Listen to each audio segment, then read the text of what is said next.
सब चेक हो गया? बस सिर्फ ये कैबिन बाकी है। ठीक है, जल्दी चेक करो। हाँ हाँ करता हूँ।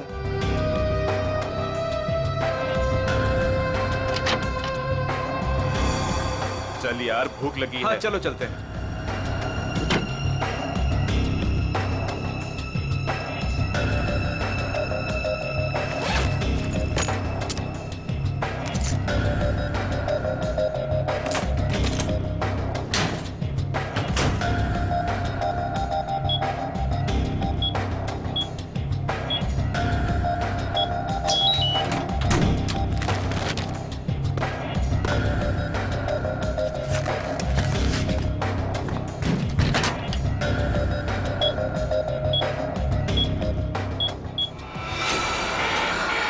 शायद गलत कोड दब गया है।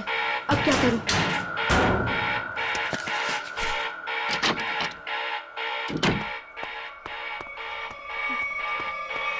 ए रुक! कौन है वहां?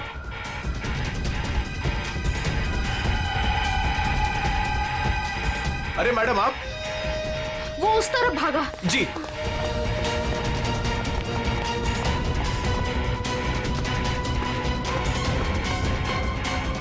अरे मैडम यहां तो कोई नहीं। मैडम कहां गई? शायद चली गई होंगी। मगर इतनी रात को मैडम कर क्या रही थी यहां पर?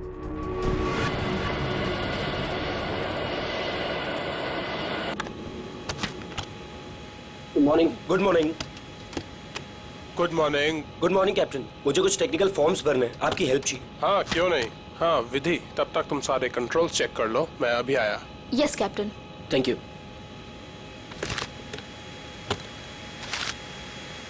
Good morning ma'am. Good morning.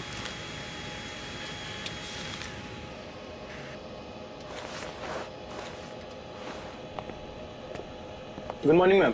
Good morning.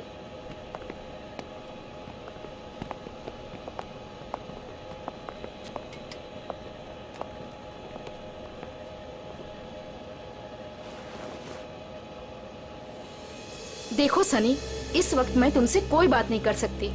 और इस तरह से नजरअंदाज भी नहीं कर सकती तुम, समझी? मुझे जानना है कि तुम मेरे साथ ऐसा कर क्यों रही हो। सनी समझने की कोशिश करो। मैं समझू? और तुम?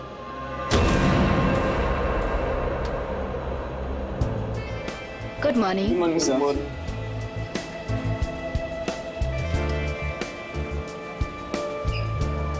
Good morning. Good morning sir. Good morning ma'am. Good morning sir. Good morning ma'am. Good morning. Good morning. पता है ना आज एक स्पेशल पैसेंजर भी आ रहे हैं। हाँ, हमारी super good boss. Morning sir. आज जरा संभल के रहना। हम तो हमेशा संभले हुए रहते। क्यों? क्या करें यार, हमारा काम ही ऐसा। मन में चाहे हजारों दर्द हो, लेकिन चेहरे पे मुस्कान तो होनी ही चाहिए। Good morning sir. Good morning sir. Good morning. Good morning. अरे हाँ, मैं आप लोगों को एक बात बता देना चाहता हूँ कि मैं इस एयरलाइंस का हेड जरूर हूँ, लेकिन मेरे लिए कोई खास ट्रीटमेंट, स्पेशल ट्रीटमेंट नहीं चाहिए। और यही हमारा मोटो है। हमारे कस्टमर्स हमारे बॉस है। गुड गुड काया, तुम्हारी तो सैलरी बढ़नी चाहिए। Thank you sir. वाह काव्या, तूने तो मुंह पे भी चौका मार दिया है। Nice, impressive.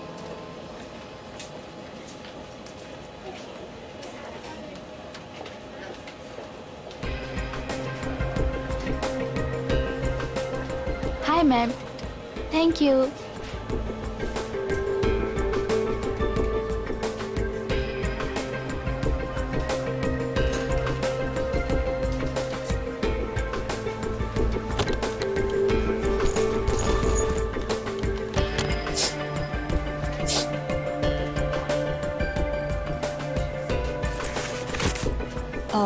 यस सर, मैं आपकी कुछ मदद कर सकती हूँ? नहीं कुछ नहीं, वॉशरूम जाना था। सॉरी सर, फ्लाइट की उड़ान भरने के बाद।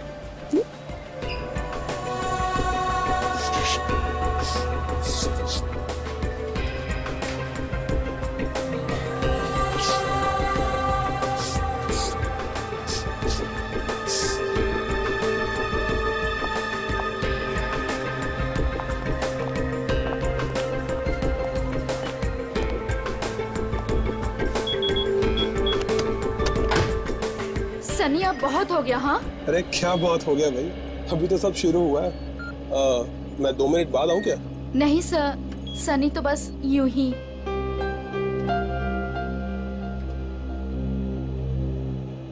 सब कुछ ठीक तो है ना विधि? यस कैप्टन, बस आपके कमांड का इंतजार है। हाँ तो बस ठीक है, टेक ऑफ करते हैं। नमस्कार, मैं कैप्टन राघव कुमार आप सभी का स्वागत करता हूँ। कुछ ही मिनटों में हम उड़ान भरेंगे। सभी यात्रियों से निवेदन है कि वे अपने निर्धारित स्थान पर बैठ जाएं और अपनी कुर्सी की पेटियां बांध लें और क्रू मेंबर्स उड़ान के लिए तैयार हो जाएं। धन्यवाद।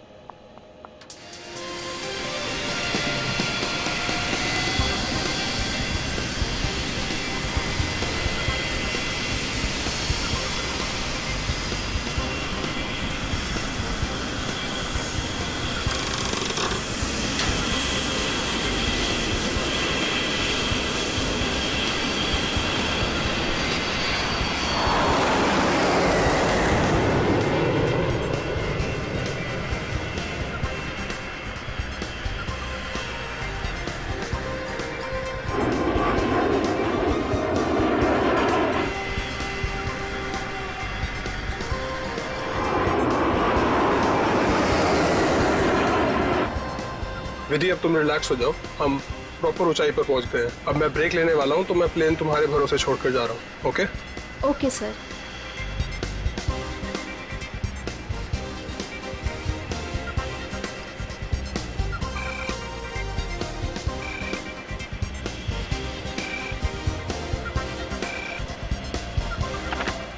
Yes captain. सोनिया, अब मैं बाहर आ सकता हूं वॉशरूम ब्रेक के लिए? क्या बताऊं कैप्टन, वॉशरूम खाली ही नहीं हुआ। मैंने तुमसे कहा था ना कि मुझे वॉशरूम जाना है। सॉरी कैप्टन, पर एक अजीब सा पैसेंजर पिछले 10-12 मिनट से वॉशरूम में घुसा हुआ है। मैं उस नॉक कर रही हूँ पर वो बाहर ही नहीं आ रहा। अच्छा देखो, पीछे वाला वॉशरूम खाली है क्या? हाँ लेकिन कोई लेकिन वेकिन नहीं, मैं बाहर आ रहा हूँ। Okay sir.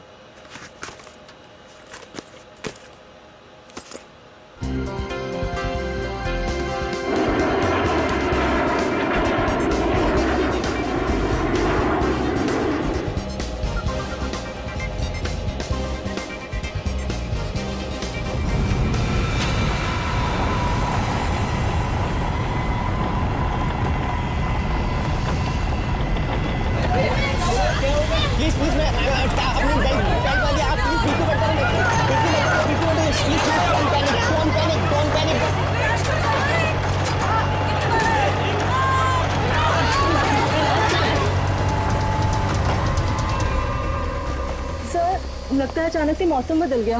हाँ थोड़ा झटका भी आया है। विधि अकेली है, मैं जरा देखता हूं। मैडम मैडम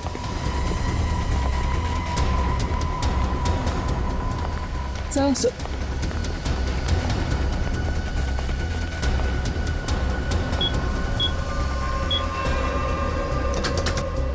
विधि, विधि, मैम, विधि, विधि मैम, विधि मैम, विधि, ये दरवाजा क्यों नहीं खोल रही है? Ma'am, Vidhi ma'am.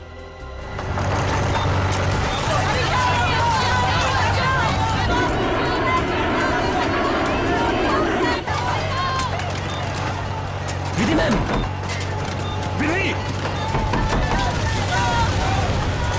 विधि, तुम्हें मेरी आवाज सुनाई दे रही है? विधि ma'am, Vidhi,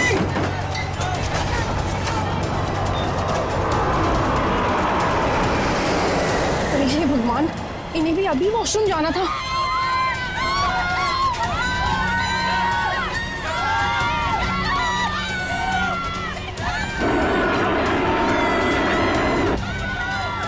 Vidhi, Vidhi,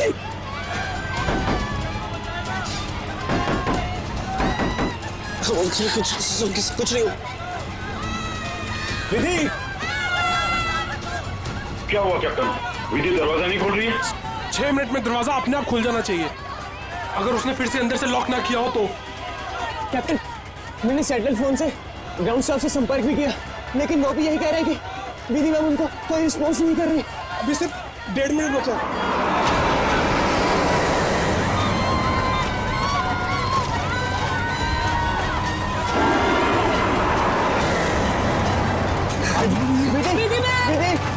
Vidhi ma'am, please open it. Vidhi ma'am, please. Sir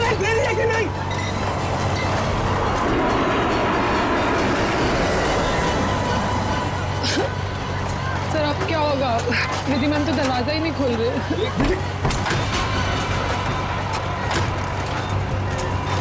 विधि ये क्या कर रही हो तुम?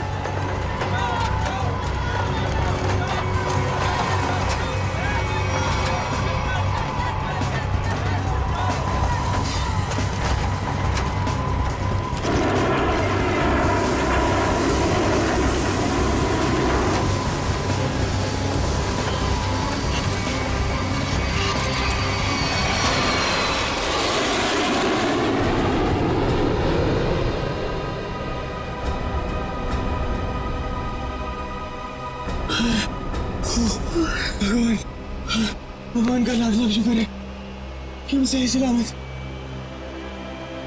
कैप्टन आपने हम सबकी जान बचा दी। मुझे तो लग रहा था कि आज मेरा आखिरी दिन है, बट किसी की दुआ लग गई। Vidhi ma'am, Vidhi ma'am, Vidhi ma'am, Vidhi ma'am. Oh my God, Vidhi ma'am, Vidhi ma'am की तो मौत हो चुकी है। Oh my God, Vidhi ma'am, Vidhi ma'am, क्या हुआ?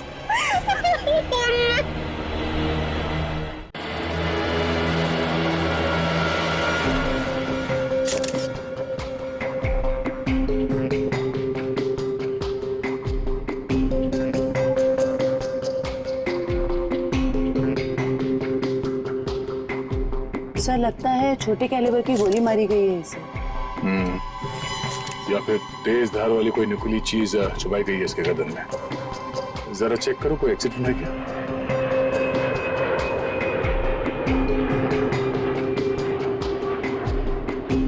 नहीं है सर। सर एक बात समझ में नहीं आ रही, जब कोई कॉकपिट में था ही नहीं तो इसे मारा किसने? राघव को पता होगा, वो तो शुरू से इसके साथ कॉपरेटिव था। जरा देखो कुछ और मिलता है क्या। मिस्टर राघव, सबसे पहले आपने देखा विधि को मारा हुआ? Yes yes sir. आपने किसी को कॉकपिट के अंदर जाते हुए या कॉकपिट से बाहर निकलते हुए देखा? नहीं सर, जब मैं अंदर गया तो अंदर कोई भी नहीं था। मगर ये कॉकपिट का दरवाजा तो अंदर से बंद होता है ना?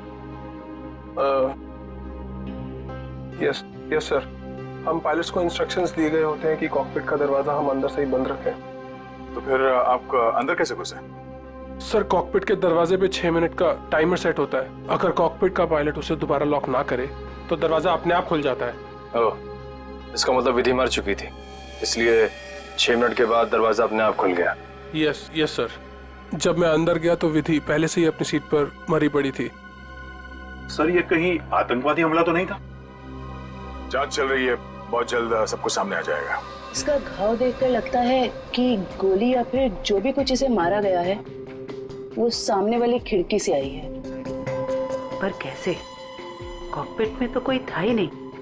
यस मैम, और उड़ती हुई फ्लाइट में कोई भी बाहर से निशाना लगा नहीं सकता। वही तो, देखो ग्लास भी बिल्कुल ठीक ठाक है, कहीं से टूटा नहीं है। मैम मैंने सारा instrument panel and cockpit check कर लिया, मगर कहीं भी कुछ नहीं मिला। एक बार फिर से चेक करो। श्योर। सोनिया, राघव के बाहर आने के बाद तुमने किसी और को कॉकपिट के अंदर जाते हुए देखा था? No sir. पता चला? नहीं सर। सोनिया जी, जिस वक्त ये हादसा हुआ उस वक्त आप कहाँ पे थे? सर मैं पीछे वाले वॉशरूम में थी जहाँ राघव गए थे। पिछले वाले? आप वहाँ कितनी देर तक थी? करीब 2-3 मिनट के लिए। सर हो सकता है इन 2-3 मिनट में कोई कॉकपिट में गया हो और विधि को मारकर चुपके से निकल गया। हाँ शायद ऐसा ही हुआ होगा। मिस्टर राघव, आप पीछे वाले वॉशरूम में क्यों गए थे जबकि कॉकपिट के बगल में वॉशरूम है? सर एक्चुअली एक पैसेंजर 10 मिनट से आगे वाले वॉशरूम में गया हुआ था। मैं उसको बोलती रही बाहर निकलने के लिए, लेकिन वो बाहर निकला ही नहीं, इसीलिए राघव को पीछे वाले वॉशरूम में जाना पड़ा। सर ये आगे वाला वॉशरूम कॉकपिट के बिल्कुल पास में है। हो सकता है जो पैसेंजर वॉशरूम में था उसी ने विधि को मारा हो। कौन है ये पैसेंजर? नाम क्या है उसका? सर एंडी, उसका सीट नंबर है 37B। 37B।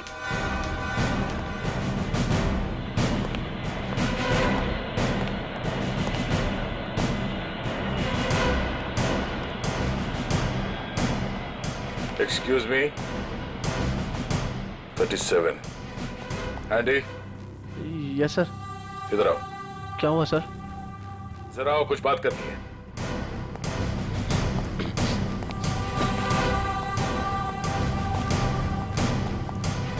अब ये बताओ, कॉकपिट के बगल वाले वॉशरूम में तुम 10 मिनट से ज्यादा तक क्या कर रहे थे?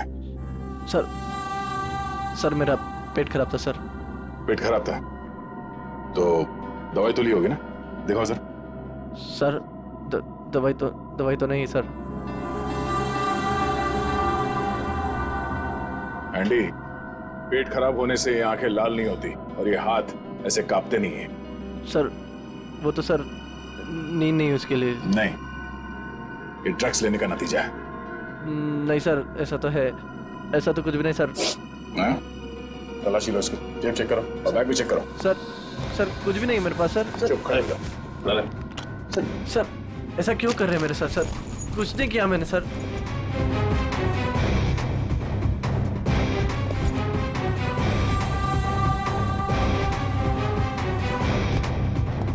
ये देखिए सर, ड्रग्स लिए घूम रहा है बैग में। सर पता नहीं सर किसने रख दिया सर, मेरा नहीं है। सच सच बता, पायलट राघव के कॉकपिट से बाहर आने के बाद तू अंदर गया था ना, उस दूसरी पायलट विधि का खून करने के लिए? नहीं सर, ड्रग्स जरूर लेता हूँ सर, पर मैंने किसी का खून नहीं करा सर। सर मैं क्यों मारूंगा पायलट को सर? कितनी देर के बाद तू बाहर आया था वॉशरूम से? सर 10 मिनट था सर। फ्लाइट अटेंडेंट दरवाजा नॉक कर रही थी तो मैं बाहर नहीं निकला, और जैसे ही खटखटाना बंद हो गया बस उसके थोड़ी देर बाद सर बाहर आ गया था सर। जब तू वॉशरूम से बाहर आया उस वक्त किसी को देखा था कॉकपिट के अंदर जाते हुए या बाहर निकलते हुए? नहीं सर, दरवाजा बंद था जैसे मैंने बताया सर, बाकी कुछ नहीं देखा। ठीक है, जाओ सीट पे बैठो। Thank you sir. सर इस एयरलाइंस के सीईओ होने के नाते ये हमारी इज्जत का सवाल है। इस हादसे से हमारे बिजनेस पर भी खासा असर पड़ सकता है। सर मुझे बड़ी चिंता है इस बात की। मिस्टर विजय, आप घबराइए मत, हम लोग अपना काम कर रहे हैं, बहुत जल्द सब कुछ साफ हो जाएगा। आप अपनी सीट पे बैठिए।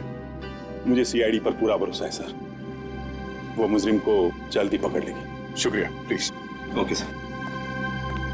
सर अगर ये हिलता डुलता एंडी कॉकपिट के अंदर नहीं गया, ना इसने कॉकपिट के अंदर किसी को आते जाते देखा, तो फिर हो कौन सकता है जिसने विधि को मारा? इस सब का जवाब शायद कॉकपिट से ही मिलेगा। हाँ मयूर, कुछ पता चला? नहीं सर, और सर ऐसा कोई भी हथियार नहीं मिला जिससे इसका खून हो सके। ये क्या?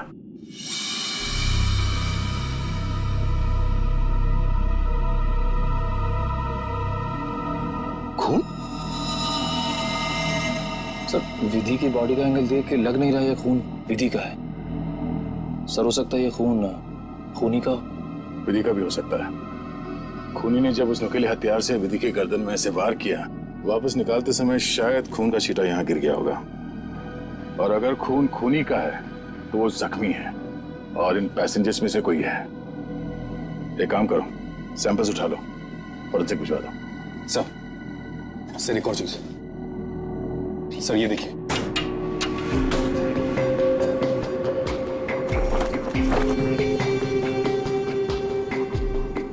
सर हो सकता है पायलट्स के आने से पहले ही इसमें कोई छिप गया हो और विधि का खून करके पैसेंजर्स में शामिल हो गया। इसका मतलब एक पैसेंजर अभी ज्यादा होना चाहिए। Yes sir. एक काम करते हैं, पैसेंजर लिस्ट चेक करते हैं, देखते हैं कि उड़ान भरते वक्त कितनी सीट्स खाली थी और वो सीट्स अभी भी खाली है या नहीं। मयूर, इस लाश को फोरेंसिक लैब भिजवा दो।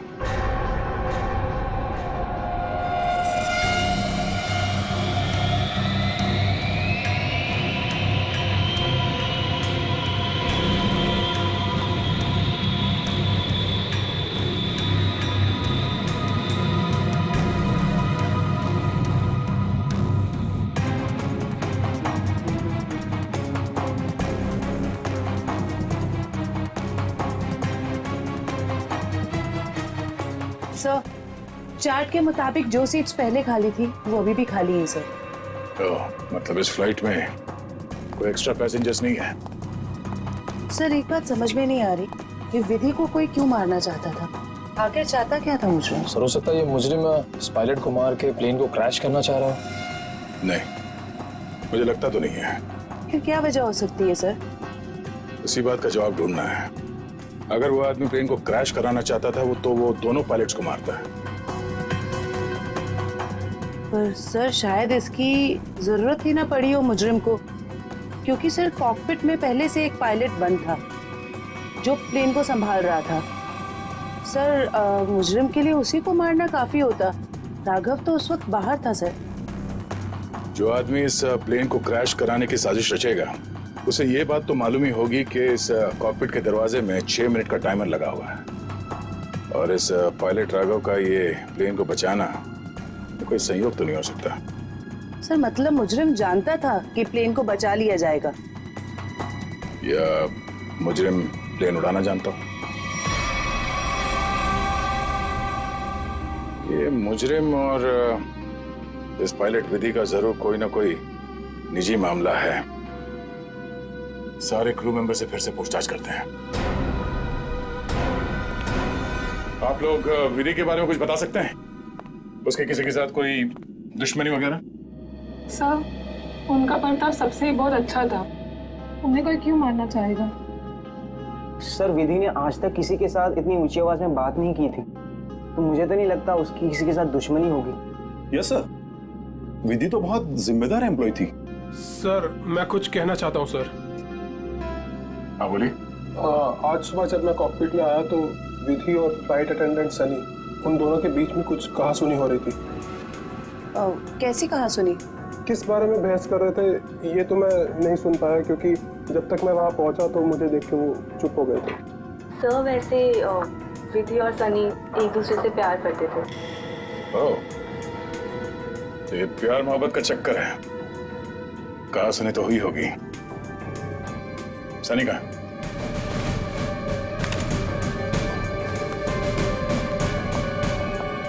सनी,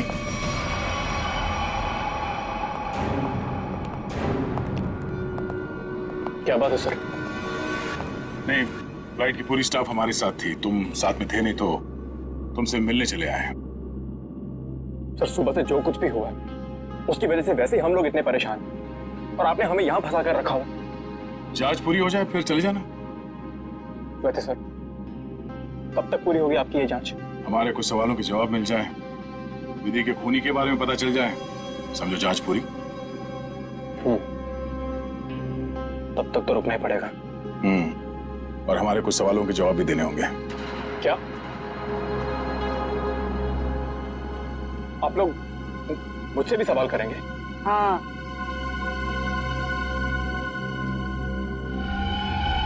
पूछिए, क्या पूछना चाहते हैं आप? ये बताओ कि आज सुबह विधि के साथ तुम्हारी किस बात को लेकर बहस हुई थी? मेरी उनके साथ कोई बहस नहीं हुई सर। वो मेरी सीनियर थी और मैं उनकी रिस्पेक्ट करता था। और तुम दोनों एक दूसरे को प्यार भी करते थे? नहीं सर, ये सब अफवाह है और मैं नहीं जानता कि ये सब कौन फैला रहा है। और ये क्या रख क्या रहते ऊपर? हाँ?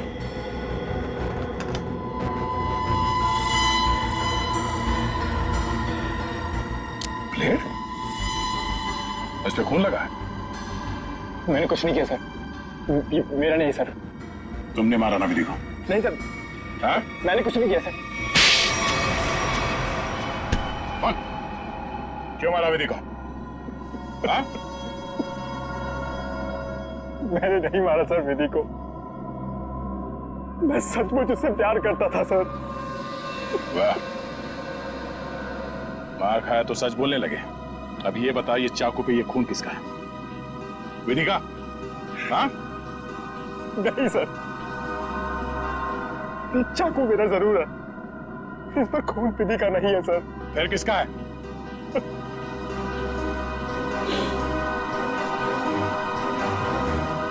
ये खून मेरा है सर।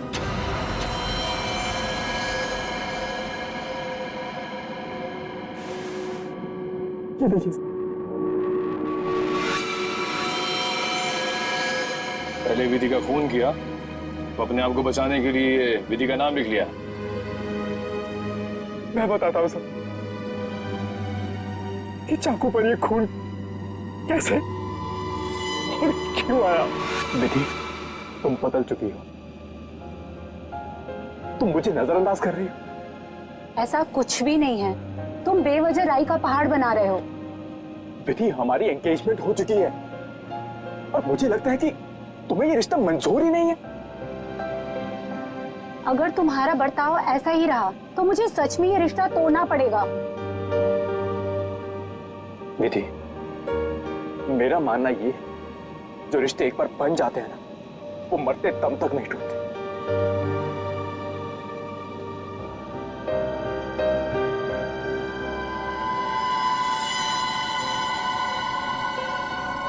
ये तो मुझे मारोगे?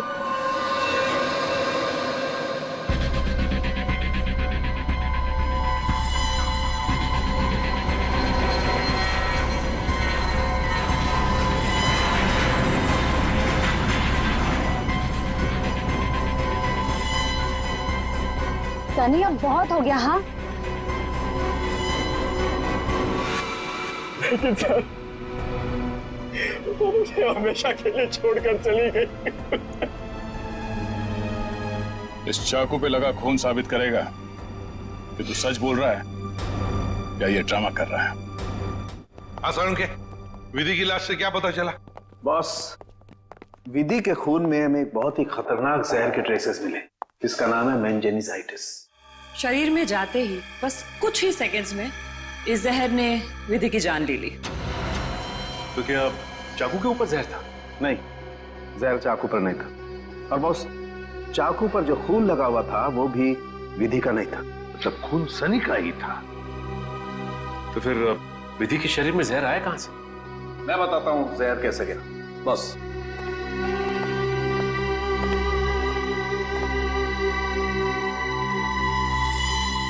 ये देखो बॉस, ये है वो चीज जिसके जरिए इसकी बॉडी में जहर गया है।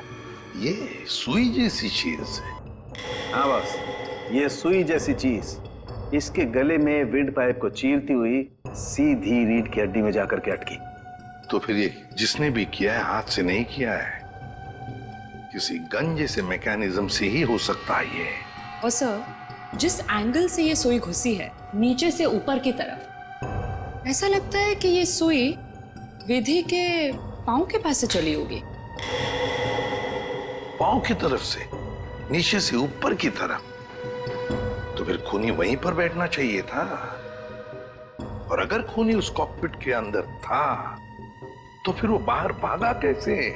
कॉकपिट तो अंदर से बंद था। एक बात और सर, खूनी ने राघव के कॉकपिट से निकलने का इंतजार किया, उसके बाद विधि का खून किया। मौके की तलाश में सचिन, मौके की तलाश में। जैसे ही राघव कॉकपिट से बाहर निकला, खूनी ने अपना काम कर लिया। ये राघव मुझे गड़बड़ लगता है, गड़बड़ लगता है मुझे ये राघव। सर, अपूर्वी, क्या पता चला पैसेंजर और क्रू के बारे में? सर ये देखिए, राघव का रिकॉर्ड। फ्लाइट टेक ऑफ के आधे घंटे पहले उसे किसी मिस्टीरियस नंबर से मैसेज आया था, और फिर उसी नंबर से 20 कॉल्स भी आए थे। 20 कॉल्स। और सर, राघव ने उसी नंबर पे मैसेजेस और एमएमएस भी भेजा है। हाँ, रिप्लाई भेजा है उसने, रिप्लाई। पूर्वी, इस नंबर के बारे में कुछ चेक किया? किसका नंबर है ये? सर, ये नया नंबर है और इसकी सारी इंफॉर्मेशन जाली है। नया नंबर और सारी इंफॉर्मेशन जाली है। सचिन, मैं कह रहा हूं ना, ये राघव गड़बड़ है। इस राघव को मिलना पड़ेगा और फिर उस कॉकपिट में जाकर फिर से देखना पड़ेगा। कुछ तो बात है जो हमसे छूटी है वहां पर।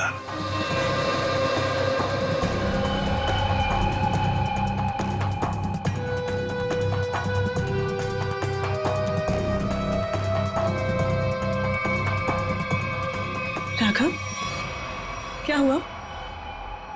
कुछ नहीं। राघव, अब तो उन्होंने हमें और हमारे ऋषि को छोड़ दिया है ना, तो फिर तुम अब क्यों परेशान हो? तुम नहीं समझोगे नम्रता।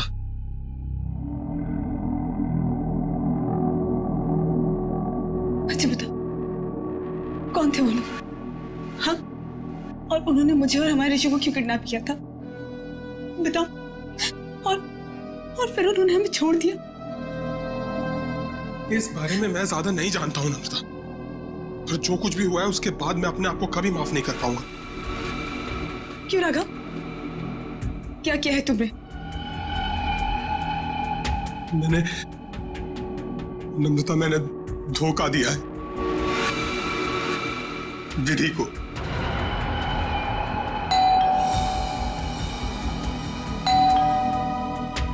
मैं देखती हूँ।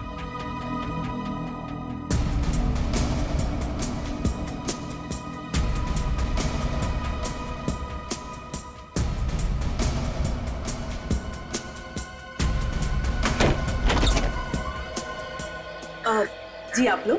सीआईडी मिस्टर राघव से मिलना है। जी क्या काम है? कुछ पूछताछ करनी। राघव जी है ना घर पे? हाँ है। आइए मैं मिलवाती।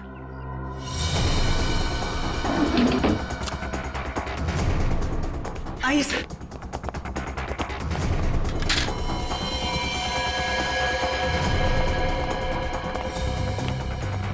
Raghav, open the door. Raghav, दरवाजा नहीं खोल रहा। राघव, एक मिनट, आप इधर आइए। राघव, हम लोग सीआईडी से हैं, डरने की जरूरत नहीं है, दरवाजा खोलो। राघव, हम लोग सीआईडी से हैं, डरने की जरूरत नहीं है, दरवाजा खोलो। तो खुशी हो रहा है। राघव, बात सुनो मेरी। राघव, क्या कर रहे हो? राघव, क्यों बचाया आपने मुझे? राघव, बात सुनो मेरी। मर जाने दीजिए मुझे, क्यों बचाया? राघव, मर जाने दीजिए मुझे। राघव, शांत हो जाओ। बताओ, कौन इन सब के पीछे है? मुझे नहीं पता। मुझे एक अनजान नंबर से कॉल आया था और मैं अनजान कॉल नहीं उठाता हूँ, और इसीलिए मैंने वो कॉल भी नहीं उठाया। फिर तुम्हें एक एमएमएस आया? हाँ। क्या था उस एमएमएस में? उसने मुझे ये एमएमएस भेजा। मेरी बीवी और बच्चा उनके कब्जे में थे। कोई तुम्हें ब्लैकमेल कर रहा था, मगर क्यों? उस अनजान आदमी ने मुझे धमकी भी दी थी कि अगर मैं अपने बीवी और बच्चों से प्यार करता हूं तो सही समय पर कॉकपिट से 10 मिनट के लिए बाहर आ जाऊं। तो तुमने सीआईडी को क्यों नहीं बताया? मैं प्लेन में था और प्लेन कुछ ही देर में टेक ऑफ करने वाला था। अपनी बीवी, बच्चे और बच्चे को बचाने के लिए मुझे ये सब करना पड़ा। सर, एक पायलट को मारने के लिए कोई इतना कुछ क्यों करेगा? हो कौन सकता है? जिस नंबर से इसे एमएमएस आए हैं, पता करो बंद होने से पहले इसकी आखिरी लोकेशन कहाँ थी।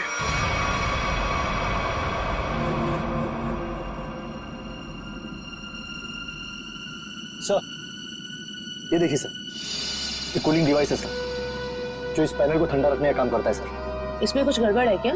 ये देखिए, इसमें एक एक्स्ट्रा वायर लगा हुआ है। सर, निकालो इसे। जी सर, अभी निकालता हूँ। लगता है इसमें कुछ गड़बड़ है।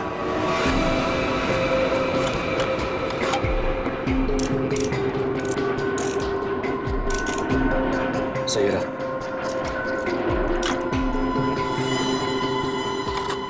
तो इस गैप से वो जहरीली सुई निकली और सीधे विधि के गले में जाके लगी।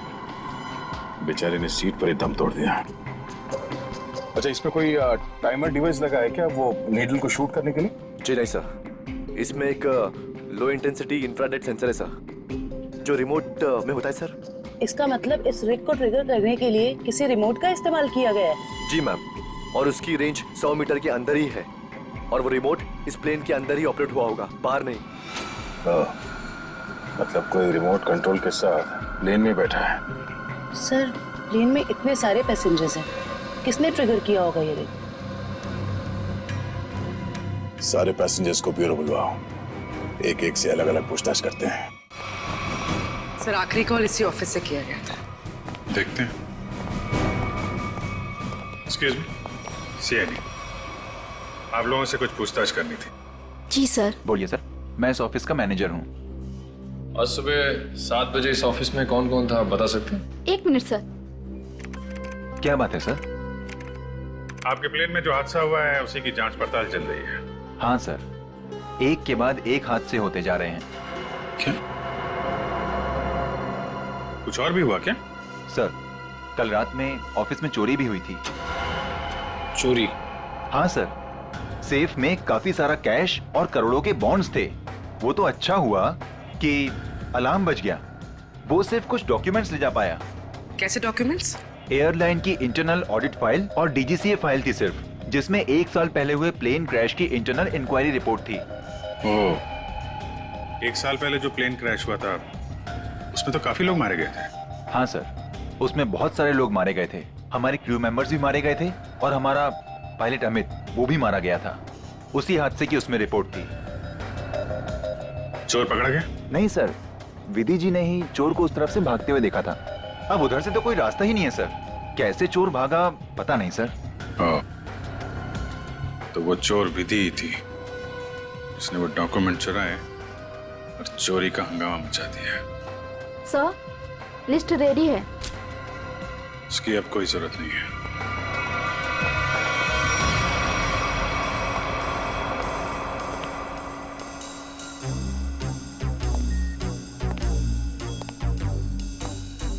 अच्छा मैम, ये बताइए कि आपके आसपास जो भी पैसेंजर्स बैठे हुए थे उनमें से किसी पे शक है आपको?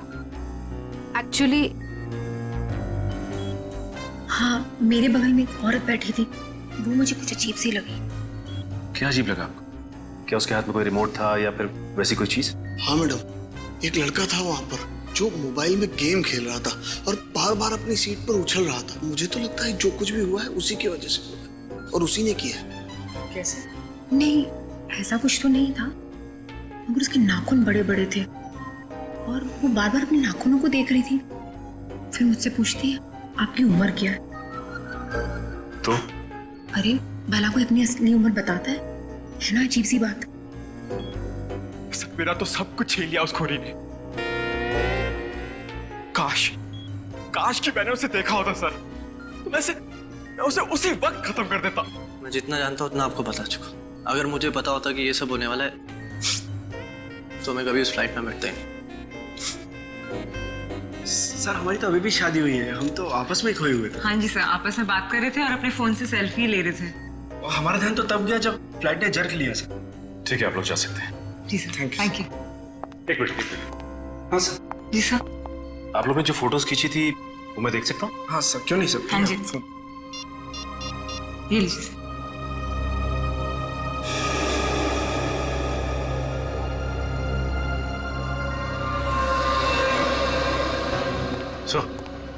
हाँ सचिन, ये देखिए सर, 2 पैसेंजर्स के बीच में एक हाथ है, उस हाथ में कुछ है। सचिन जरा जूम करो। सर, ये तो रिमोट ट्रिगर है। हाँ सर, लेकिन पैसेंजर तो दिख नहीं रहा। पूर्वी, ये 2 पैसेंजर्स के सीट नंबर्स तो हैं, पता चलेगा ना पीछे कौन बैठा है। सर, ये ऋषभ और प्रिया 30A 30B पे बैठे थे।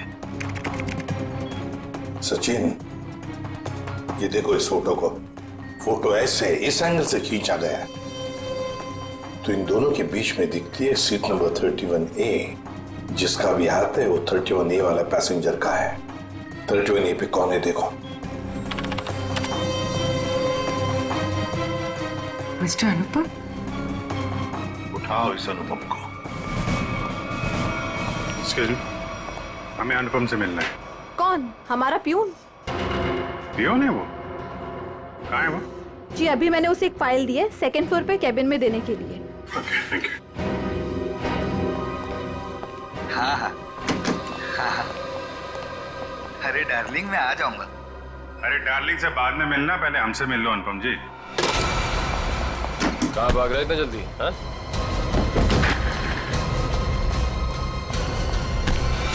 बस बहुत उड़ लिया। कहाँ जा रहा था प्लेन? मैं अपने परिवार वालों से मिलने जा रहा था।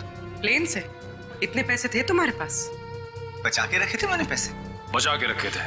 हाँ, प्लेन में जाओगे, रिमोट लेके रिमोट का ट्रिगर दबाओगे, बहुत पैसे बचे होंगे, है ना? क्या क्या मतलब? तुम अच्छे से जानते हो मतलब क्या है। क्यों हमारा विधि को? सब मैं कसम खा के बोलता हूँ, मैंने नहीं मारा विधि मैम को। देखो, तुम्हारी भलाई इसी में है कि तुम अपना ये नाटक बंद कर दो। हमें तुम्हारी करतूतों के बारे में पता है। राघव को एसएमएस भेजा था धमकी भरे, उसके बीवी बच्चों को बंधक बनाया था, एमएमएस बना के भेजा यहाँ से। क्यों? सब मुझे पैसे मिले थे साहब एसएमएस भेजने के लिए, जहाज में रिमोट दबाने के लिए। और मुझे नहीं पता था साहब कि उससे कोई मर जाएगा। किसने दिए थे पैसे?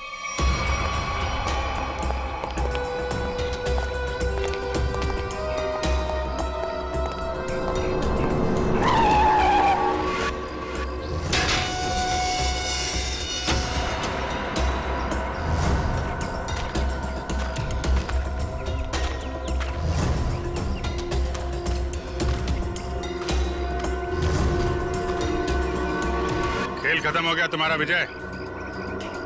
कैसा खेल? मैं कुछ समझा नहीं। अपनी पायलट विधि का खून करवाया तुमने। मैंने? मैं भला ऐसा क्यों करवाऊंगा? मैं तो खुद उस फ्लाइट में जा रहा था और मैं भी तो मर सकता था। यही तो तुम्हारी चाल थी, ताकि किसी को तुम पे शक ना हो। और इस काम में तुम्हारा साथ दिया तुम्हारे एम्प्लॉय अनुपम ने।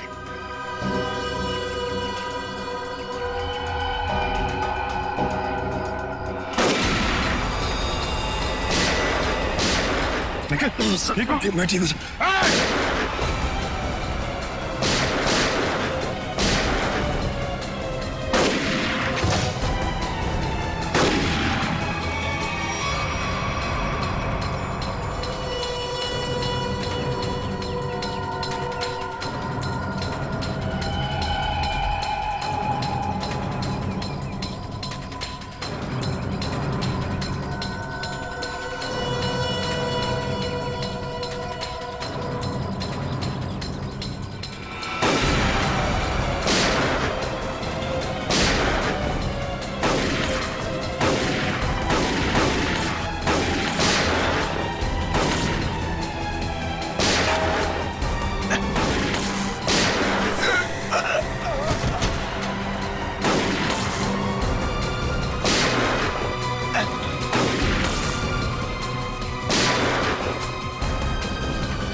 कहाँ भाग रहे हैं? क्यों खून करवाया तुमने विधि का?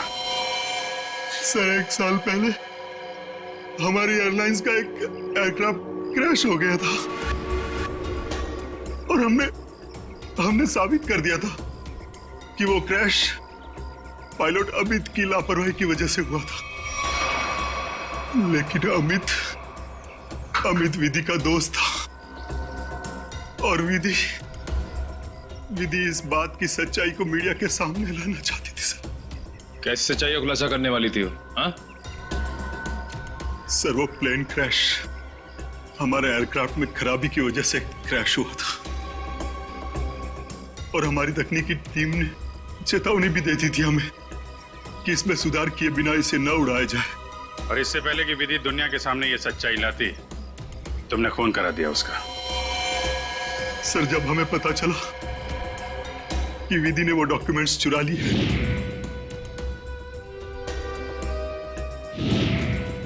तो मैं डर गया था कि विधि कहीं मीडिया के सामने इसका खुलासा न कर दे और मैं सच्चाई छुपाने के जुर्म में कहीं फंस ना जाऊं सर। तुमने ये कैसे जाना कि वो डॉक्यूमेंट्स विधि ने चुराए?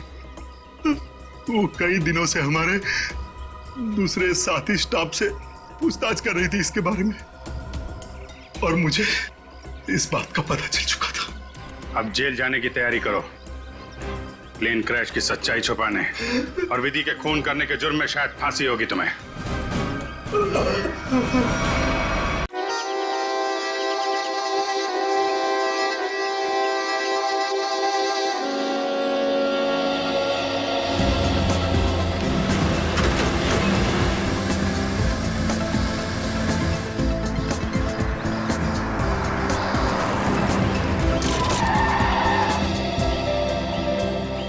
अवनी एक काम करो, गाड़ी को रिवर्स गियर में लगाओ। हाँ, लेकिन मुझे डर लग रहा है। पता नहीं गाड़ी कहीं इधर उधर चली गई तो। कुछ नहीं होगा, जैसा मैं बोलता हूँ वैसा करती जाओ। ओके, एक काम करो, गाड़ी को रिवर्स गियर में लगाओ और धीरे धीरे क्लच दबाओ और धीरे धीरे एक्सीलेटर छोड़ो, बस। अवनी बेटा, हम सिखा देते हैं तुम्हें गाड़ी चलाना। रमेश को तो वैसे भी ठीक से नहीं आता है। अरे काका, आप साइकिल चलाना तो ठीक से जानते नहीं है, गाड़ी क्या चलाएंगे? हाँ काका, आप ही सिखा दीजिए तो अच्छा है। ये तो सारा दिन फोन पे लगे रहते, मेरी तरफ ध्यान भी नहीं देते। अच्छा, एक काम करो, गाड़ी को रिवर्स गियर में लो। हाँ, हेलो,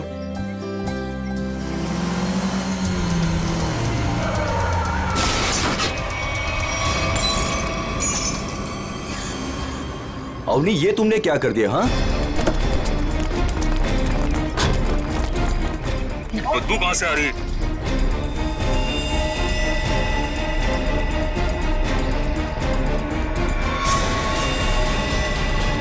इसके अंदर लाश कहां से आ गई? अरे इसमें से बदबू भी कितनी आ रही है? हे भगवान, इन्होंने तो लाश देख ली।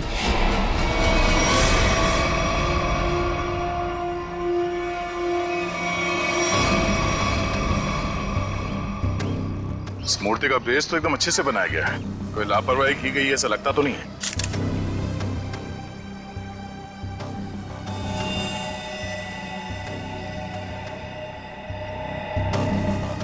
मगर इस मूर्ति में उसको रखा क्यों होगा? और वो भी ऐसे चहल पहल वाली कॉलोनी के बीच में रखी गई मूर्ति,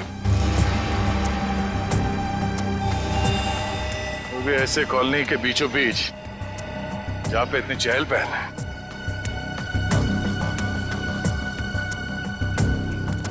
सर कॉलोनी के लोग काफी घबराए हुए हैं, किसी को नहीं पता है लाश किसके। और सर, इस कॉलोनी से कोई गायब भी नहीं हुआ है। चल देखते हैं। आप लोग प्लीज इन बच्चों को अंदर घर भेज दीजिएगा, ये सब देखना सुनना इनके लिए अच्छा नहीं। प्लीज बच्चों, घर जाके खेलो, जाओ। माँ, आजोबा की मूर्ति में क्या था और उससे इतनी बदबू क्यों आ रही थी? घर आके बताती हूँ। बच्चों, मम्मी की बात सुनना चाहिए। हा? जाओ घर के अंदर जाओ। आपके बच्चे ने कहा कि ये मूर्ति उनके दादाजी की? जी, मेरे पिताजी की मूर्ति थी, सुमित प्रकाश नाम था उनका। उनकी मूर्ति क्यों बनवाई थी? मेरे पति एक इंजीनियर और साइंटिस्ट थे। सूखे इलाकों के लिए उन्होंने एक नई सिंचाई पद्धति का आविष्कार किया था। इसी से खुश होकर गवर्नमेंट ने उन्हें ये जमीन दान में दी थी। और सुमित जी इतने महान थे कि उन्होंने वो जमीन कॉलोनी को दान कर दी थी और हमने उसी जमीन पर ये बच्चों के लिए ये पार्क बनवा दिया। इसीलिए हमने उनके सम्मान में इस पार्क में उनकी मूर्ति लगवाई। देखिए, ऐसा लगता है कि किसी ने हाल में इस लाश को मूर्ति में छिपाया है। हाँ, कुछ महीनों पहले। आप लोग बता सकते हैं कि मूर्ति यहाँ कब लगाई गई थी? क्योंकि शायद लाश को उसी वक्त अंदर रखा गया था। ये क्या कह रहे हैं सर? ऐसा हो ही नहीं सकता। सुमित जी जिस साल गुजर गए उसी साल ये मूर्ति वहां लगवाई गई थी। कम से कम 39 साल हो गए। 39 साल पहले? तो ये हो सकता है कि जब हाल फिलहाल में मूर्ति बदली गई हो या फिर इसकी मरम्मत की गई हो, तब ये लाश इसमें डाल दी गई हो। जी नहीं, जब से ये मूर्ति लगवाई गई है तब से ना इसकी मरम्मत हुई है और ना इसे बदला गया। ऐसे कैसे हो सकता है? कुछ महीनों पहले मरे हुए आदमी की लाश इतनी पुरानी मूर्ति के अंदर कैसे हो सकता है?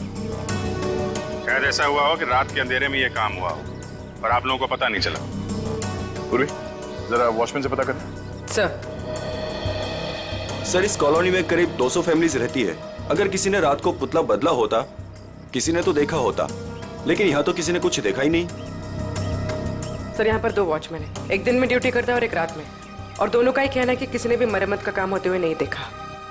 कमाल है, अगर कोई काम हुआ नहीं है तो फिर ये लाश मूर्ति के अंदर आई कैसे है? सचिन, 39 साल पहले ये ब्रॉन्ज की मूर्ति खड़ी की गई हो, तब से लेकर आज तक ना किसी ने उसकी मरम्मत की, ना उस मूर्ति को बदल दिया। हाँ सर, 1976 की बात है सर। हाँ, और आज उस ब्रॉन्ज के पुतले के अंदर मिलती है एक लाश, और कॉलोनी के 40 लोग कहते हैं कि उन्होंने कुछ देखा तक नहीं। कैसे हो सकता है मूर्ति के अंदर लाश? 2 ही तरीके आते हैं मेरे दिमाग में, एक, या तो पुरानी मूर्ति के अंदर लाश रखी, या फिर नई मूर्ति बनाकर उसके अंदर लाश डालकर उस नई मूर्ति को पुरानी मूर्ति की जगह रखी गई और पुरानी मूर्ति गायब कर दी गई होगी। सर, लेकिन ब्रॉन्ज की नई मूर्ति बनाने के लिए तो कई दौर से गुजरना पड़ा होगा। पहले तो उसने प्लास्टर ऑफ पेरिस का ढांचा तैयार किया होगा, फिर उस ढांचे से उसने नया सांचा तैयार किया होगा, और फिर कम से कम 1200 डिग्री सेल्सियस पे उसने उस ब्रॉन्ज को पिघलाकर उसमें डाला होगा, और फिर उसके टुकड़े किए होंगे, टुकड़ों को फिर वेल्डिंग करके जोड़ा गया होगा, फिर मूर्ति तैयार होगी तो उसे खड़ा कर दिया गया होगा। ये कुछ चुटकी भर में थोड़ी होता है, बहुत टाइम लगा होगा, बहुत टाइम लगा होगा। और सर, लाश को मूर्ति में रखा गया होगा, मूर्ति को कॉलोनी में लाया गया होगा, और फिर पुरानी मूर्ति की जगह रखा गया होगा। पूर्वी, इतनी बड़ी मूर्ति कोई गोदी में उठाकर तो नहीं ला सकता, उसे लाने के लिए ट्रक या फिर कोई बड़ी गाड़ी लाई होगी, उसके साथ साथ उसे खड़े करने के लिए क्रेन लाया गया होगा। इतना सब अगर हुआ है, फिर भी कॉलोनी के लोग कहते हैं कि उन्हें कुछ मालूम नहीं, ऐसा कुछ हुआ ही नहीं। सर, फिर तो पहला वाला तरीका इस्तेमाल किया गया होगा सर। बॉडी को कॉलोनी में लाया गया होगा और फिर मूर्ति में रख दिया गया होगा। पंकज, मूर्ति को लेटाया गया होगा, उसके बाद उसके अंदर लाश को रखा गया होगा, और फिर उसे खड़ा भी किया होगा। कैसे हो सकता है, कैसे हो सकता है ये? सर, इतना अजीब तरीका लाश को ठिकाने लगाने का, खूनी को ये सब करने की जरूरत क्या थी? वही तो, इतनी तकलीफ क्यों? लाश को ब्रॉन्ज की मूर्ति के अंदर ही क्यों? कोई ना कोई वजह तो जरूर होगी, पर है कौन ये? है कौन ये? लाश है किसकी? कैसे मरा ये? मरा या मारा गया? इस आदमी की उम्र 45 साल है और इसकी मौत इसके सर पे लगी चोट की वजह है। अरे sir sir sir sir, Hindi में बोलेंगे तो मुझे भी समझ में आएगा। क्या बोल रहे हैं? इस आदमी की उम्र 45 साल है और इसकी मौत इसके सर पर लगी हुई चोट की वजह से हुई है। ये हुई ना, थैंक यू। और कुछ और बता सकते हैं? कि जादू है, चुटकी बजाऊंगा हो जाएगा। अरे कोई जादू है जो चुटकी बजाऊंगा सब कुछ हो जाएगा। मन तो करता है चुटकी बजा दूं, ये आदमी गायब हो जाए। क्या बोले तुम? मतलब मैं कह रहा था साड़ुंके साहब, आप चुटकी बजा दे तो केस सॉल्व हो जाएगा। कितना किया है, ये तो कुछ भी नहीं है। हाँ, लेकिन अभी मेरा चुटकी बजाने का मूड नहीं। ठीक है, तो मैं उधर बजा लेता हूँ चुटकी। किधर चले जाते हो? हाँ देखिए आप, तारिका जी।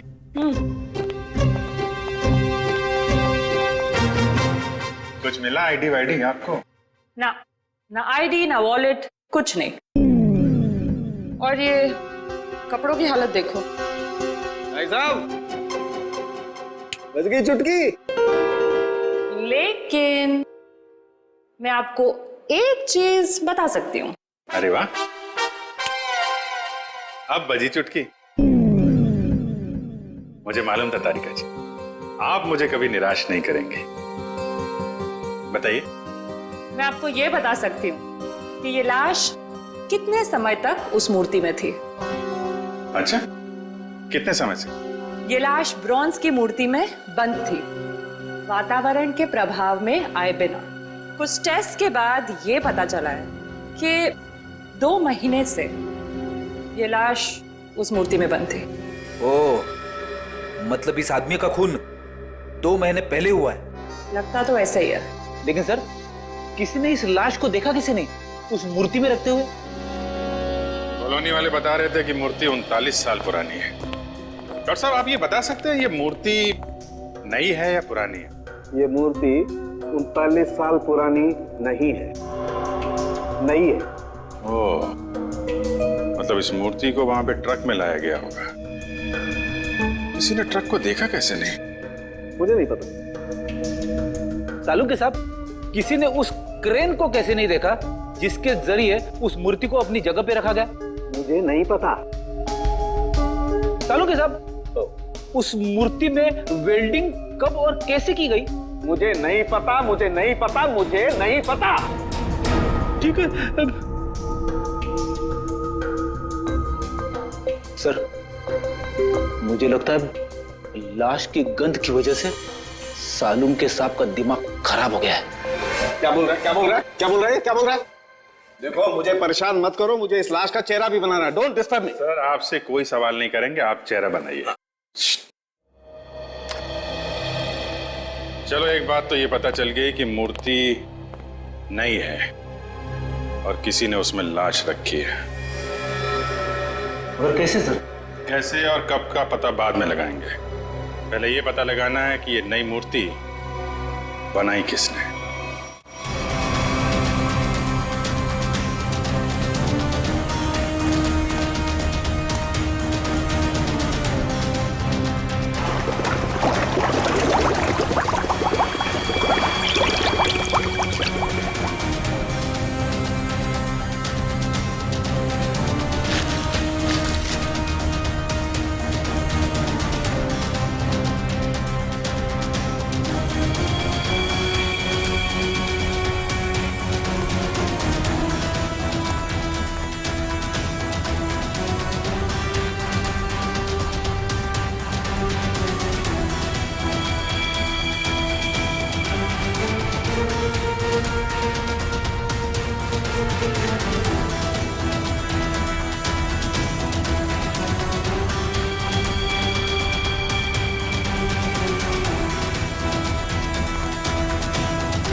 दुकान में तो कोई नहीं दिख रहा।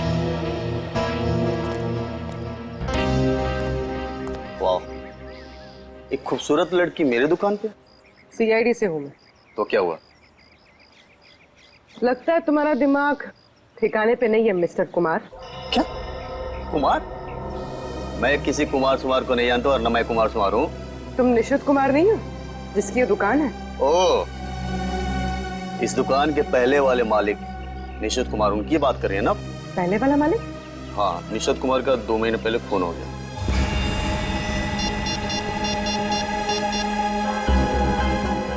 Hello, Abhijit sir.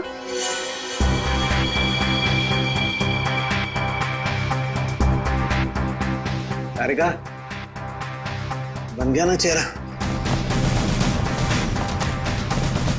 तो इन्होंने ये दुकान निशित कुमार से खरीदी और 2 महीने पहले उनका खून हो गया। 2 महीने पहले की वो लाश थी ना जो उस मूर्ति में से मिली? हाँ सर, लाश। हाँ, लाश। आप ये बताइए कि निशित कुमार के बारे में और क्या जानते हैं आप?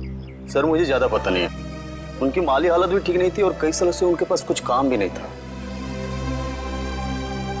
उनके घर का एड्रेस देना। वो घर में अकेली थी। जब मैं बाहर से आई तो देखा चोरों ने उनका गला काट दिया था। शायद मैं यहाँ होती तो उनको बचा सकती थी सर।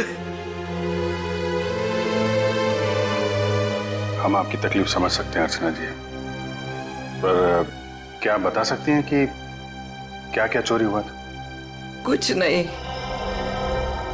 चुराने के लिए है ही क्या घर में? कुछ नहीं था और अब भी नहीं है। आपके पति जो मूर्तियां बनाते थे वो किनके लिए बनाते थे? मेरा मतलब है उनके क्लाइंट्स कौन कौन थे?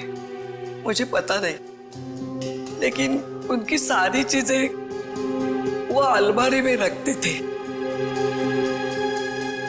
हम वो अलमारी देख सकते हैं? जी।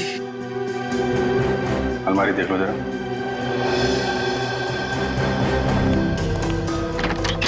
अर्चना जी, ऐसा भी हो सकता है कि ये चोरी का मामला ना हो। मैं समझी नहीं सर कुछ। निशित जी का कोई दुश्मन भी था जो उनकी जान लेना चाहता हो? सर मामूली सा शिल्पकार, उनका दुश्मन कौन हो सकता है?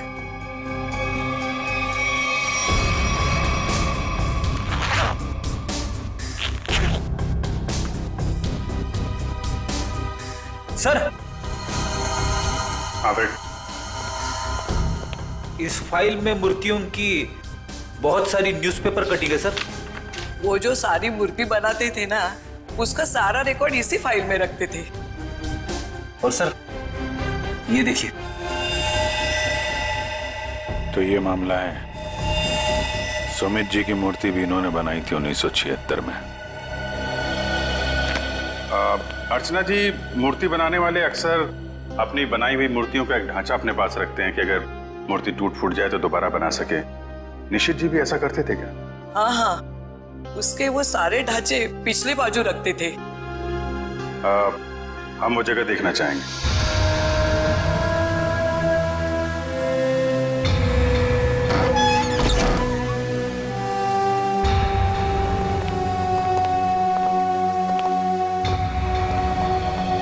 सर आप सब देख रहे हैं ना, ये उनकी पूरी जिंदगी की कारीगरी है। उन्होंने जितनी भी मूर्तियां बनाई थी उन सबका एक एक ढांचा यहाँ है।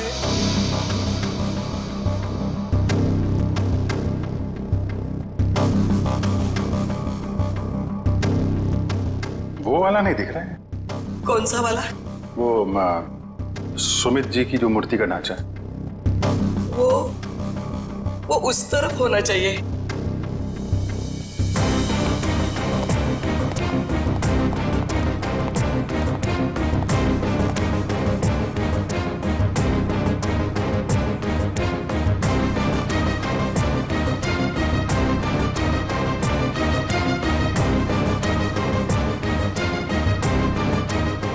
आप क्या देख रहे हैं? ये मिट्टी देख रहे हो? यहाँ पे कोई ढांचा था जो अब नहीं है। अर्चना जी, हाँ?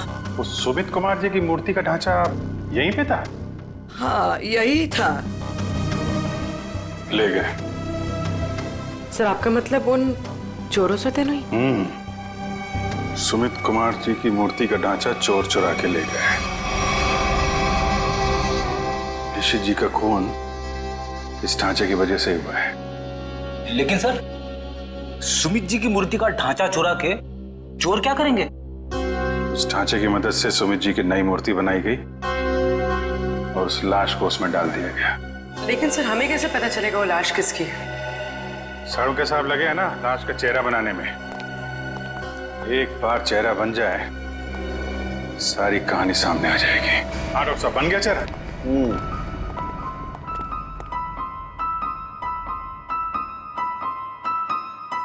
ये देखो बॉस, ये है वो मरा हुआ आदमी। क्या? ये कैसे हो सकता है?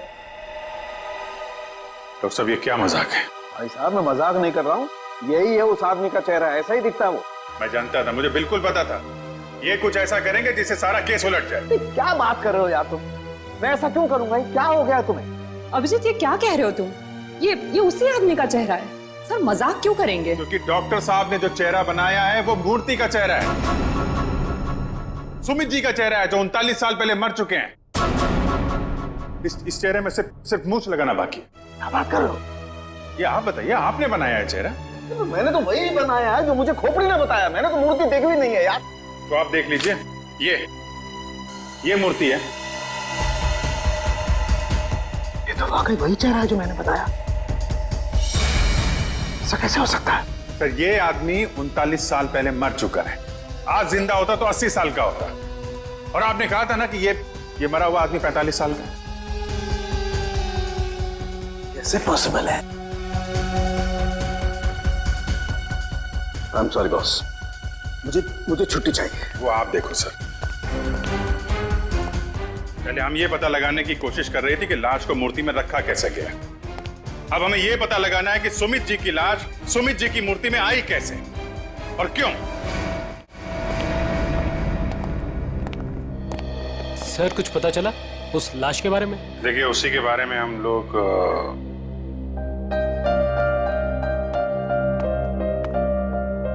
बच्चों, हमें आपकी नानी और मम्मी से कुछ जरूरी बात करनी है, और बातें ऐसी हैं जो आप लोगों को नहीं सुननी चाहिए, तो आप लोग प्लीज अंदर जाइए। क्यों? हम क्यों नहीं सुन सकते? ये बड़ों की बातें हैं, बच्चों का कोई काम नहीं। हमें पता है, हमारे आजोबा की मूर्ति में से लाश मिली है ना। आप उसी के बारे में बात करने आए हो ना? हाँ, और कुछ जरूरी बातें हैं। आप लोग अच्छे बच्चे हो ना? हो ना? प्लीज अंदर जाओ।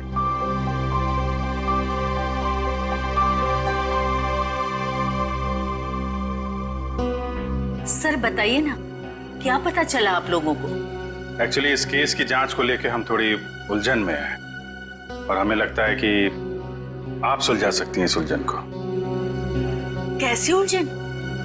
और मैं कैसे सुलझा सकती हूँ? दरअसल ये सब हमारे परिवार वाले जैसे ही हैं। जब से शादी करके आई हूँ इसी कॉलोनी में रह रही हूँ। ये लोग सब कुछ जानते हैं। आपको जो कुछ भी कहना है इनके सामने कह सकते हैं। ठीक है। आपके पति सुमित जी को गुजरे हुए करीब 39 साल हो गए, है ना? लेकिन सुमित जी की मूर्ति में से हमें जो लाश मिली है वो सुमित जी की है।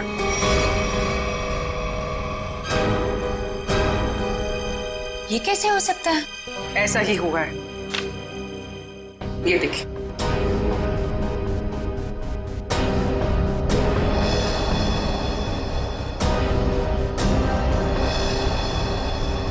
इतने यकीन के साथ आप ये कैसे कह सकते हैं? हाँ, ये हो ही नहीं सकता। जरूर कुछ भूल हुई है आप लोगों से। कोई भूल नहीं। ये एक साइंटिफिक मेथड है जिसमें लाश की खोपड़ी का चेहरा बनाया गया है, और यही चेहरा बना है सुमित जी का। लेकिन मेरे पिताजी की लाश कैसे आ सकती है? ये मुमकिन नहीं है। वही तो, लाश की उम्र करीब 45 साल की है। आपके पिताजी जिंदा होते तो 80 साल के ऊपर के होते हैं। अब बात यह है कि 80 साल का आदमी 45 साल का कैसे हो गया? ये मैं कैसे जान सकती हूँ? अब आपको नहीं पता तो हमें कैसे पता होगा? चेहरा तो बिल्कुल आपके पति का ही है। सर, उनकी मौत के बाद उनका अंतिम संस्कार मैंने ही किया था। अगर किसी ने लाश बदल दी हो या कहीं किसी तरह वो जिंदा भी होते तो वे 80 साल का इंसान 45 साल का हो ही नहीं सकता। वही तो, यही बात हमें परेशान कर रही है। अच्छा, आपके परिवार में कोई ऐसा आदमी था जो बिल्कुल सुमित जी से मिलता जुलता हो? नहीं, जब से मैं उन्हें जानती हूँ या जब से मेरी शादी हुई है, मैंने तो ऐसा किसी को नहीं देखा जो उनकी तरह दिख रहा हो। चूंकि उस मरे हुए आदमी का चेहरा हूबहू आपके पति से मिलता जुलता है और उन दोनों में कोई संबंध है या नहीं, ये जानने के लिए मालती जी हमें आपकी थोड़ी मदद चाहिए। कैसी मदद? अगर आपको बुरा ना लगे तो हमें आपका डीएनए उस मरे हुए आदमी से मिला के देखना होगा। यही एक तरीका है सच्चाई को जानने का।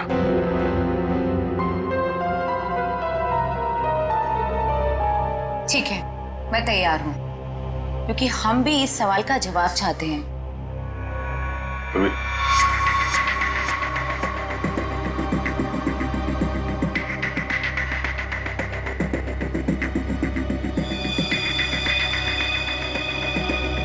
Thank you.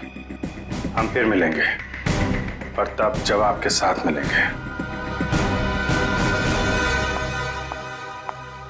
आता रिका जी, डीएनए रिपोर्ट आ गई? पार्शियल मैच है। क्या? पार्शियल मैच है? देखा, इसका मतलब सालू के गलत नहीं था बॉस। ये आदमी सुमित के परिवार का ही, बाप का डीएनए बेटी में भी है और इस मरे हुए आदमी में भी। निश्चित रूप से ये आदमी सुमित के परिवार का ही कोई है।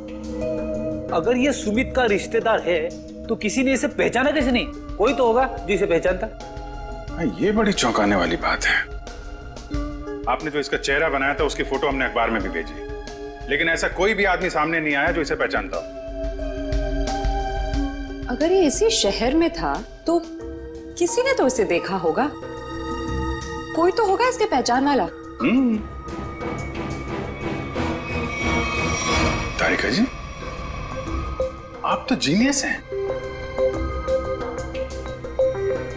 ऐसे क्या कह दिया मैंने?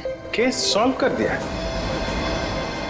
हो सकता है ये आदमी इस देश का हो ही ना, हो सकता है कि मरने से कुछ समय पहले इस देश में आया। ओह, इसीलिए किसी ने इसे पहचाना नहीं। हाँ, पिछले 2-3 महीने की इमिग्रेशन रिपोर्ट्स चेक करनी होंगी हमें। पंकज, आज के अखबार में मैंने अपना राशिफल देखा। जानते हो क्या लिखा था उसमें? क्या था सर? बहुत जल्द नौकरी में बदलाव होगा। इसका मतलब जानते हो? हाँ सर, ये तो बहुत दुख की बात है। आपका डिमोशन होने वाला है। आपकी पोस्ट तो मेरे से भी नीचे होने वाली है। क्या बोलता है? अरे इसका मतलब है मेरा बहुत जल्द प्रमोशन होने वाला है। हाँ, पिछले 1 हफ्ते से मुझे ऐसा ही लग रहा है। लेकिन मुझे ऐसा नहीं लग रहा है। क्यों? सर अभिजीत सर ने बिल्कुल सही पता लगाया सर। इमिग्रेशन रिकॉर्ड से उस मरे हुए आदमी का चेहरा मैच कर रहा है सर। गुड, मिला है सर।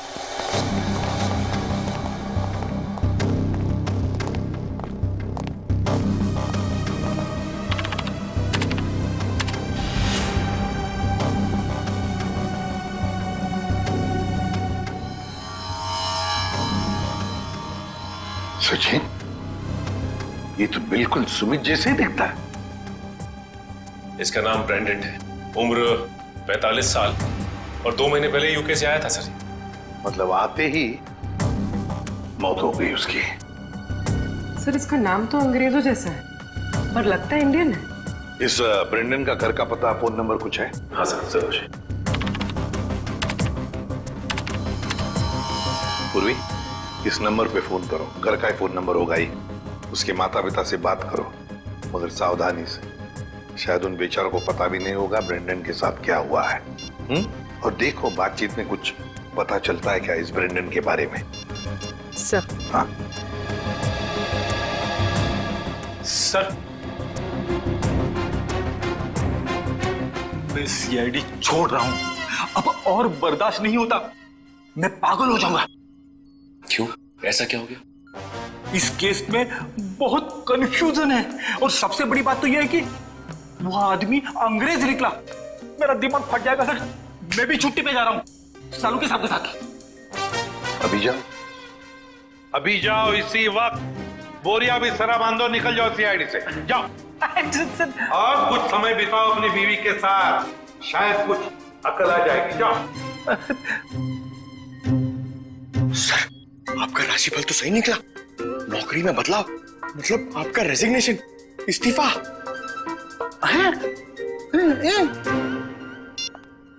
सर। हाँ पूर्वी, बात हो गई? हाँ सर, एक और चौंकाने वाली बात पता चली। क्या? सर, ये ब्रेंडन सुमित का बेटा था। ब्रेंडन सुमित का बेटा है? वो कैसे? उसकी पहली शादी से। सुमित ने बियाट्रिस नाम की एक अंग्रेज औरत से 1970 में शादी की थी। बेटे को जन्म देते हुए वो औरत मर गई।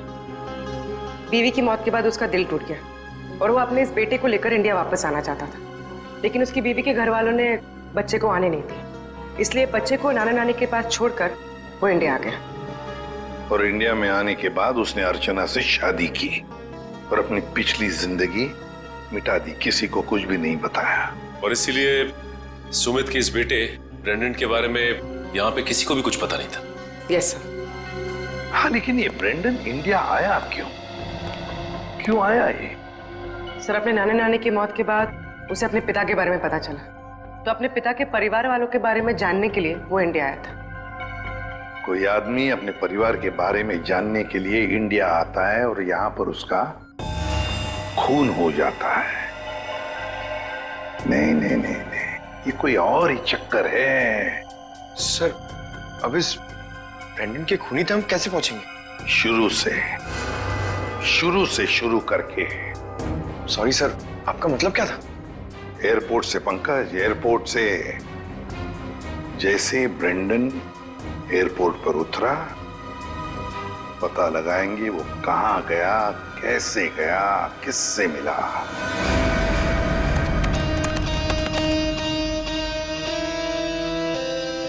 सर, ये फुटेज एयरपोर्ट के अराइवल गेट की है सर, जब ब्रेंडन इमिग्रेशन से बाहर निकल चुका था। सर, ये रहा ब्रेंडन, ये कैप वाला आदमी ब्रेंडन से मिलने आया। कैप की वजह से उसका चेहरा ठीक से दिख नहीं रहा। जरा जूम करो उस पर।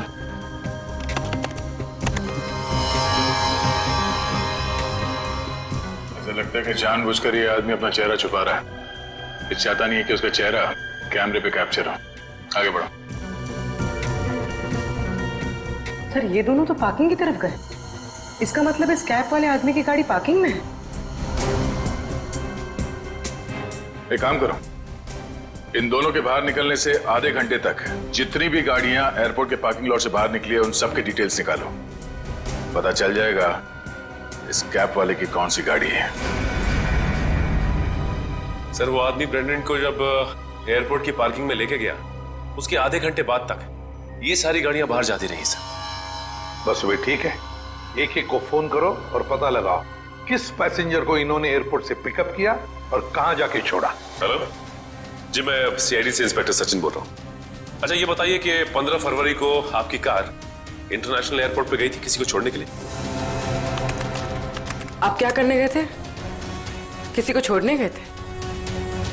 मिसेस आंचल कुमार। ओके पूर्वी। Okay okay. क्या? किसको छोड़ने गए थे? Peter Frank. अच्छा, ये कौन सी फ्लाइट से आए? ओके।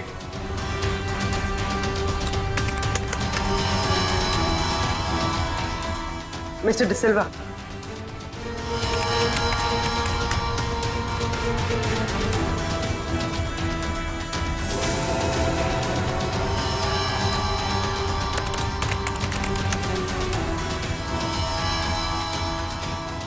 ओके पूर्वी, अब बचा है सिर्फ एक नंबर, ये VH 543259। और सर, ये नंबर किसी मिस्टर अनिल के नाम पे, जो कि लोनावाला के बंगलो पे रजिस्टर्ड है सर। लेकिन ये आदमी फोन नहीं उठा रहा है सर। फोन नहीं उठा रहा है? लगता है ये अनिल ही पिकअप करने आया था ब्रेंडन को एयरपोर्ट पर। सर, कहीं इस अनिल ने ही तो ब्रेंडन का खून नहीं किया? हो सकता है पूर्वी। एक बात तो पक्की है, इस अनिल का जरूर कोई ना कोई संबंध है ब्रेंडन के खून के साथ। सरकार के रजिस्ट्रेशन के हिसाब से अनिल जी का घर यही है। काफी पैसे वाला लगता है ये अनिल जी। इतना बड़ा बंगला, वो कार। लेकिन इस अनिल जी को ब्रेंडन से क्या काम पड़ गया? सर, मुझे तो लगता है कि इस ब्रेंडन को इंडिया में कोई जानता ही नहीं होगा।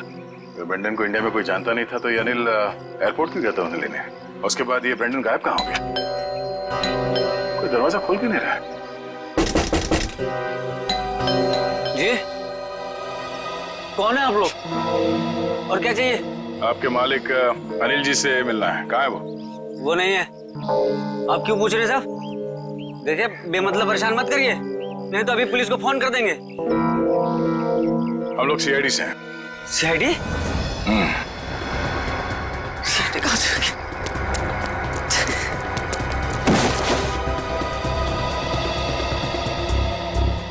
अब ये हमारे किसी काम का नहीं है। लगता है अनिल जी उसी तरफ है जिस तरफ ये भाग रहा है। चलो देखते हैं। हट, हट।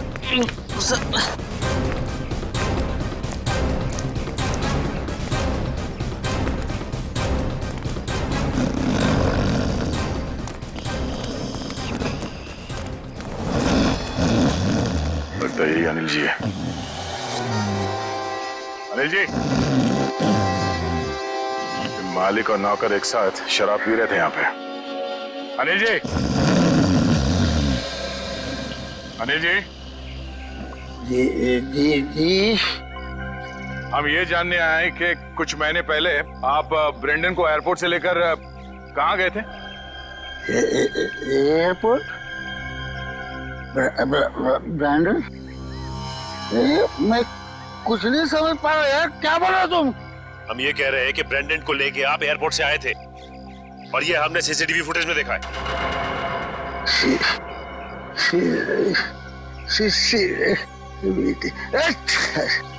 अनिल जी, आपकी कार कौन सी है?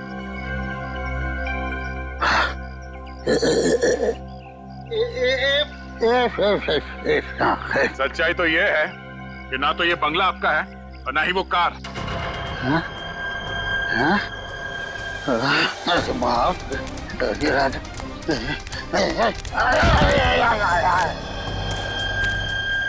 अब सच बताओ।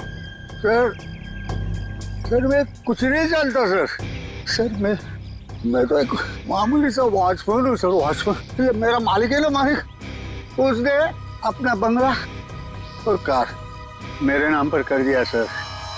ये मेरा कुछ भी नहीं है सर। तो फिर किसका है? सर मैं कैसे बोलूं सर, मेरी जान चली जाएगी सर। देखो तुम चिंता मत करो, कुछ नहीं होगा तुम्हें। सिर्फ ये बताओ किसने कहा था तुम्हें ये सब करने के लिए? क्या बात है, आप लोगों ने हमें यहाँ क्यों बुलाया? कुछ पता चला क्या? हाँ, एक चौंकाने वाली कहानी। ये कहानी हम आप लोगों को भी सुनाते हैं। इस कहानी को हम वहां से शुरू करते हैं जब सुमित जी को सरकार ने जमीन दान दिया था। उस जमीन में सिर्फ एक छोटा सा गार्डन नहीं था, बल्कि वो जमीन भी था जिसपे आज मॉल बना हुआ है आपके कॉलोनी के पीछे। लेकिन इस बात का पता हमें क्यों नहीं चला? क्योंकि आप लोगों से पहले कुछ और लोगों को पता चल गया। उन्हें यह भी पता चल गया कि सुमित जी अपनी पूरी जमीन को बच्चों के पार्क के लिए दान करना चाहते हैं, और ये बात उन्हें अच्छा नहीं लगा। उन्होंने सुमित जी को रोकना चाहा। जब सुमित जी नहीं माने तो उनका खून कर दिया। क्या? जी हाँ, सुमित जी का एक्सीडेंट कोई एक्सीडेंट नहीं था। इसकी प्लानिंग की थी उन लोगों ने, और उन लोगों ने जमीन का एक छोटा सा हिस्सा आपके कॉलोनी को दिया और बाकी बिल्डर्स को बेच दिए। वो मॉल जहां पे खड़ा है वो जमीन। बिल्डर से मिले पैसे से ऐश कर रहे हैं वो लोग।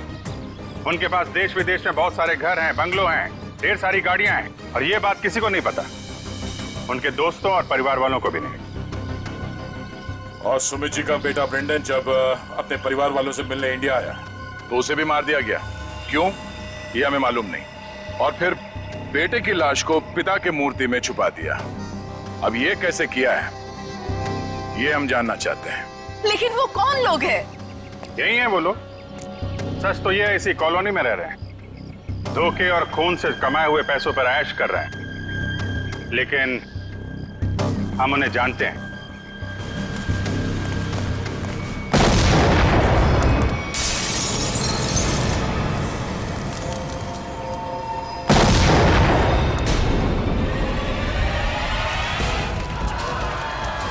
अजय को पीछे आइए जल्दी।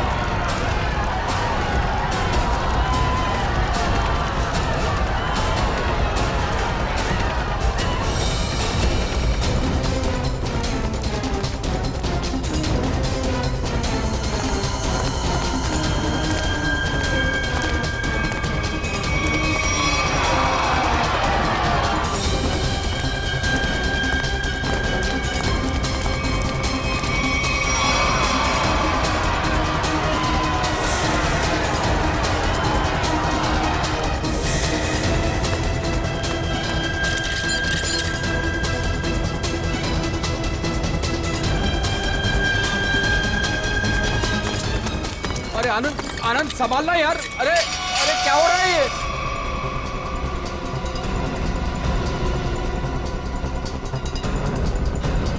कहाँ भाग रहे हो? अरे सर उतारिए हम लोगों को। सर मर जाएंगे हम। सर नीचे उतारिए प्लीज। सर हमने तो तुम दोनों का नाम भी नहीं लिया था। हाँ, मगर तुम लोगों के लोनावले वाले बंगले पे गए थे हम लोग। नीचे उतारिए ना। अरे तुम लोग तो वैसे ही गिरे हुए आदमी हो, सुमित जी और ब्रेंडन का खून किया तुम लोगों नहीं नहीं सर। वैसे हमें पता चल गया, तुम लोगों को मालूम पड़ गया था कि तुम्हारे करतूत के बारे में हमें पता चल सर गया। सर नीचे उतारिए प्लीज। इसलिए कॉलोनी वालों की जान को नुकसान पहुंचा है, हाँ? और अब उसका भगदड़ का सहारा लेके भाग रहे तुम लोग। सर उतारिए हमें। सर नीचे उतारिए प्लीज। नीचे उतारिए ना मर जाएंगे सर। सर नीचे उतारिए ना।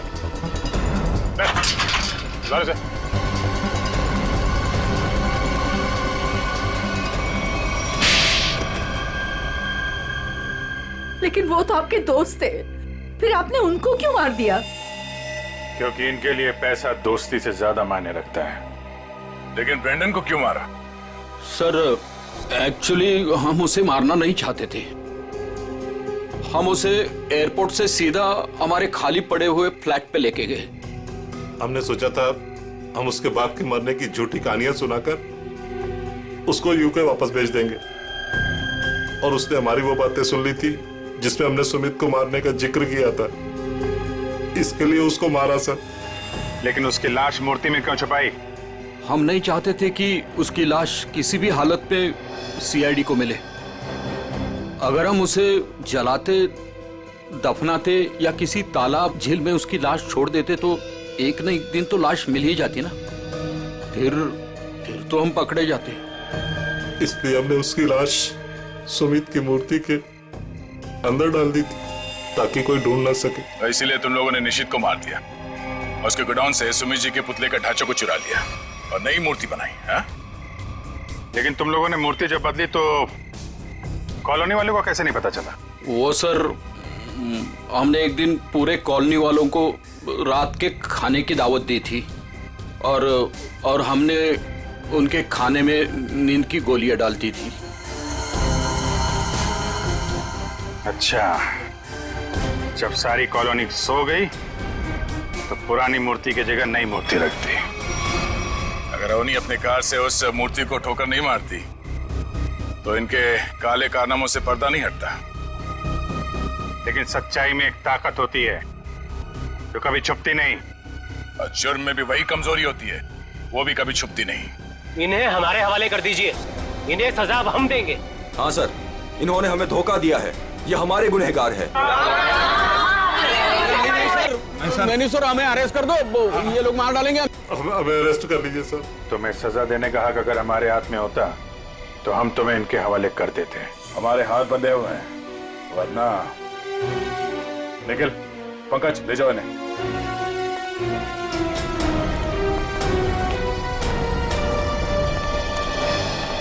बेटा, आप लोगों का बहुत बहुत शुक्रिया कि आप लोगों ने ये गुत्थी सुलझाई और छिपे हुए गुनहगारों को पकड़ लिया। ये तो हमारा फर्ज था, लेकिन हम पूरी कोशिश करेंगे कि मॉल की जमीन भी कॉलोनी को वापस मिल जाए। आपके पति का जो सपना था वो पूरा होके ही रहेगा। खुश रहो बेटा, खुश रहो।